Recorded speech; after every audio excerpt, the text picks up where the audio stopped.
Гневни реакции од вработените во Штипскиот затвор и од синдикатите на затворската полиција предизвика пресконференцијата на директорот на управата за извршување санкции Александар Пандов дека затворски чувари му помагале на осуденик да си ја најде дрогата под изговор дека бараат часовник што му го зела затворската кучка Цеца. Група вработени преку синдикатот на УПОС ја негираа како што велат лошо составената приказна на Пандов пласирана на ироничен начин и со цинизам. Приказната за кучката Цеца ја кажал затвореникот, но полицајците не му поверувале и барале предмет кој бил фрлен во затворот и токму тие ја нашле дрогата. Одговорно тврдиме дека вистината е сосема поразлична и постапувањето во однос на пронаоѓањето на сомнителни предмети фрлени од страна на лицата кои дојдоа до затворот во овој настан, преку безбедносниот зид, беше во правец на тоа да го пронајдеме она што е фрлено и доколку има било што недозволено, да го одземеме и да пријавиме во СВР Штип.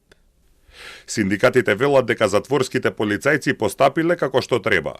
Истите тие затворски полицајци, истата смена при разделувањето, токму оние наоѓаат дрогата која што е фрлена во рамките на затворот и ја пријавуваат. Така што по нас до овој момент апсолутно нема никаква вина кај колегите и сметаме дека треба да се каже настанот во целост, затоа што ниту директорот, ниту некој од надвор не ја најде дрогата, туку тоа се всушност самите затворски полицајци.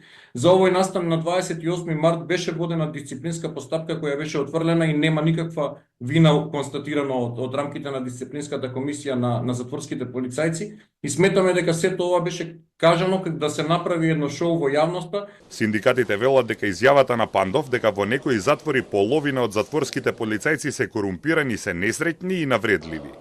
Вината не е кај вработените во затворскиот систем. Јас познавам и од претходната власт, и од сегашната власт, директори кои што комуницираат со притворени осудени лица. Ме разбирате? Значи, првин, како викаат, рибата смрди од главата, не од опашката.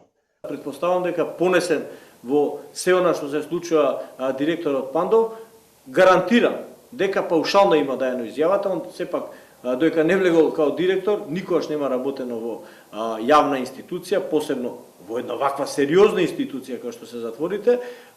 Верувам дека ќе се извини на еден поголем дел од затворските полицајци, затоа што токму како што кажавте, не е така како што кажал. Пандов обвини дека затворските полицајци му помагале на осуденикот Жан Железарски да си ја најде дрогата префрлена преку оградата, но вработените реагираа дека токму директорот на затворот на тој затвореник му овозможувал посети надвор од работното време и вонредни пакети.